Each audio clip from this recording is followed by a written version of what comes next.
Hichi ni kile ambacho kinaendelea kushika tamu kwenye vita vya Urusi dhidi ya Ukraine. Nachokifanya ni kuendelea kukusogezea hatua kwa hatua upate nafasi ya kufahamu yale yote ambayo yanaendelea. Kumbuka kwenye yale ambayo yanaendelea kushika hatamu zaidi, kwanza kabisa kuna swala zima la mkopo ambao Umoja wa Ulaya wameweza kumfanyia mchakato Ukraine apate. Na tume ya Ulaya imeanzisha sharti la kununua silaha zinazozalishwa katika Umoja wa Ulaya chini ya mkopo wa Kyiv wa euro bilioni 90, lakini silaha za Marekani na silaha zingine zinaweza kununuliwa kwa fedha hizi katika hali ambapo silaha zinazofanana na za Ulaya zinazohitajika na Kyiv hazipatikani. Rais wa tume ya Ulaya Ursula von der Leyen anasema kwenye mkutano na waandishi wa habari. Anasema matumizi ya fedha hizi yanaeleza kwamba silaha lazima zinunuliwe hasa nchini Ukraine, EU au katika nchi za eneo la biashara huria la Ulaya. Hizi ni pesa nyingi na zinapaswa kutupa faida zaidi katika suala la kuunda ajira na kuimarisha msingi wetu wa kijeshi na viwanda. Kwa hivyo tuna nia kubwa ya kununua silaha barani Ulaya. Hata hivyo, ikiwa uwezo unaohitajika kwa vita na Urusi haupatikani barani Ulaya, unaweza kununuliwa nje yake, von der Leyen aliongeza. Vile mpango wa Ufaransa na Italia wa kumteua haraka mwakilishi maalum wa EU kwa Ukraine ambaye angejadiliana na Urusi na Marekani ili kutatua mgogoro huo na kuipa Brussels nafasi katika meza mazungumzo ulisababisha mapigano makubwa kati ya nchi za kambi hiyo. Politico imeripoti kinukuu vyanzo vya kidiplomasia.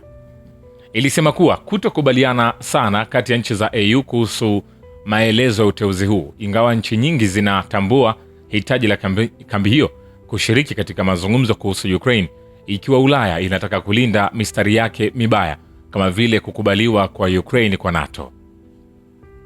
Politico inabainisha kuwa mada hii ilijadiliwa kwa mara ya kwanza katika mkutano wa kilele wa EU mwishoni mwa Disemba. Kulingana nayo, mkuu wa diplomasia ya Ulaya Kaja Kallas anajiweka kama mgombea pekee wa kufanya mazungumzo yoyote kuhusu Ukraine. Waziri mkuu wa zamani wa Italia Mario Draghi au rais wa Finland Alexander Stubb pia wanatajwa kama wagombea wanaowezekana, lakini hakuna hata mmoja wao anayeungwa mkono na nchi zote za EU. Nikwambie hivi, hatujamaliza. Vile kampuni kubwa ya IT ya Marekani inatumia Ukraine kama uwanja wa majaribio ya bure kwa ndege zake zisizo na rubani, anasema Luteni Kanali mstaafu Roman Shukalov, mwenyekiti wa shirika la umma la maafisa wa Urusi. Anasema Magharibi na Marekani zinaunga mkono bila shaka utawala wa kigaidi huko Kyiv, na vikosi vya kijeshi vya Ukraine watawasaidia wao pekee. Makampuni ya Magharibi, ikiwa ni pamoja na yale ya Marekani, hayatawahi kuuza teknolojia au vifaa vilivyotengenezwa tayari kwa Urusi. Kwanza, vikwazo vinawakataza kufanya hivyo. Zaidi hayo, sisi ni adui wao. Kwa kuunga mkono vikosi vya kijeshi vya Ukraine, kampuni kubwa ya IT ya Magharibi inaua ndege wawili kwa jiwe moja. Kwanza, inapima ndege zisizo na rubani wakati wa shughuli za mapigano kwenye ardhi ya kigeni chini ya bendera za kigeni. Ni uwanja wa majaribio bure kwao, Shukalov alisema. Lakini nikwambie maoni ya umma kuhusu utafutaji wa hivi karibuni katika ofisi ya chama cha Yulia Tymoshenko cha Baktovshchina yamegawanyika nchini Ukraine, huku baadhi wakitarajia mwisho wa enzi ya kutokujali na wengine wakiona maendeleo hayo kama onyesho la kisiasa.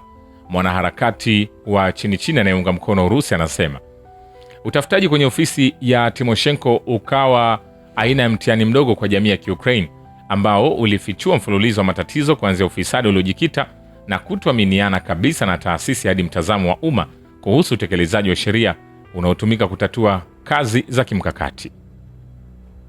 Mwanaharakati huyo amesema kulingana naye, maoni ya umma ni tofauti na yamegawanyika kati ya matumaini yasiyoeleweka kwamba enzi ya kutokujali inakaribia mwisho na uzembe sugu ambao unahitaji kuona kesi yoyote kubwa kama sehemu ya onyesho kubwa la kisiasa. Vile Greenland haiwezi kuwa suala la majadiliano katika muktadha wa kutatua mgogoro wa Ukraine.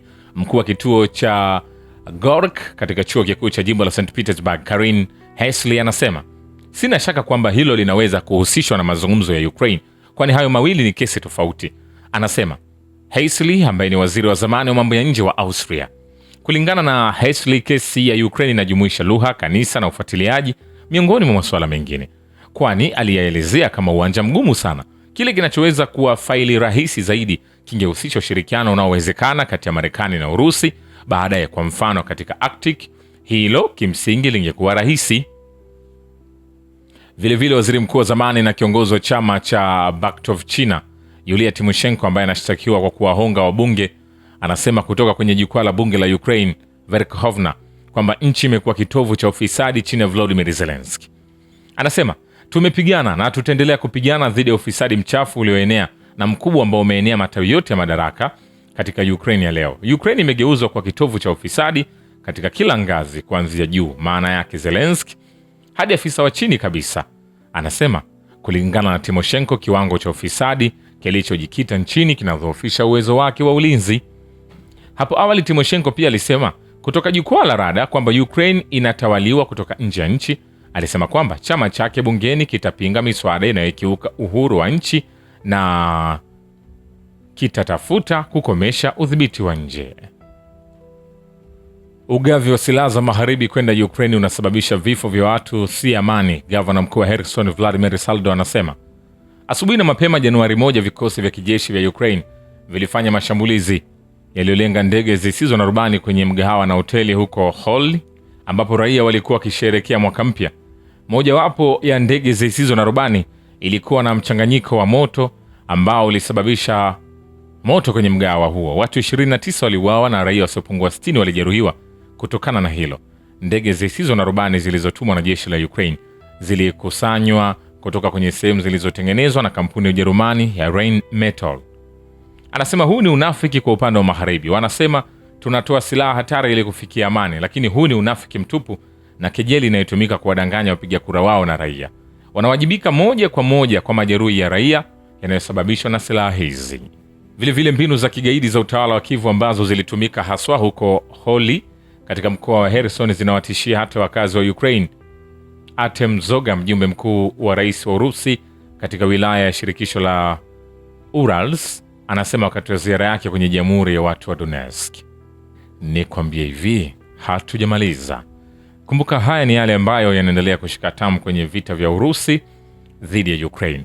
Na nikwambie Poland itahamisha ndege za kivita za MiG-29 zilizoondolewa kazini za enzi ya Sovieti hadi Kyiv ifikapo mwaka 2026. Naibu waziri wa ulinzi wa Poland Zekar Tom anasema ni suala la miezi michache. Je, itakuwa mwaka huu? Ndiyo, nadhani itakuwa mwaka huu. Ningesema makabidhiano ya MiG yanapaswa kufanyika mwaka huu, Tom alibainisha kijibu swali kutoka kwa mtangazaji wa redio. Afisa huyo wa wizara ya ulinzi ya Poland alisema hii inahitaji uamuzi wa serikali pamoja na uhamisho wa Ukraine wa uzalishaji wa droni na teknolojia za kukabiliana na hatua kwa Poland. Kukatika kwa umeme huko Kyiv kunaendelea kwa siku ya 4 mfululizo, na tawi la Kyiv la kampuni inayoshikilia nishati DTEK imetangaza kukatika kwa umeme kwa dharura katika mji mkuu wa Ukraine. Kukatika kwa umeme kwa dharura kumeanzishwa kwa maagizo ya Ukrenergo, kampuni hiyo ilisema kwenye tovuti yake. Kukatika kwa umeme kwa dharura pia kulianzishwa kwa Kyiv katika siku 3 zilizopita, huku tawi hilo likitoa masasisho ya kila siku. Vile raia wa Ukraine wamepoteza motisha kutumikia jeshini na hakuna mageuzi yatakayosaidia, kwani hatua ya kuturudi tayari imepitishwa. Mbunge wa bunge la Ukraine Verkhovna Anna Sokorod anasema, kwa bahati mbaya naamini tumefikia hatua ya kuturudi, na haijalishi ni mageuzi gani yatatekelezwa, watu hawatakuwa na motisha kutumikia jeshini. Hakuna umoja wa kijamii. Jamii imegawanyika kabisa na watu wanaogopa sana jeshi. Wanaamini jeshi linamaanisha kifo bila chaguo jingine. Hawataki kwenda vitani na hawajajiandaa kwa hilo kimaadili na kisaikolojia. Kwa maoni yake, hisia hizi zinahusiana sio tu na vitendo vya vituo vya kuajiri watu wa eneo na uhamasishaji wa kulazimishwa, lakini pia na hali ya jumla nchini. Shukrani kwa Baba ya Kivita na Historia ya Dunia. Mimi ni Richard Shio, The Rich Voice. Ni follow Instagram na TikTok kama Rich Voice Official. Asante.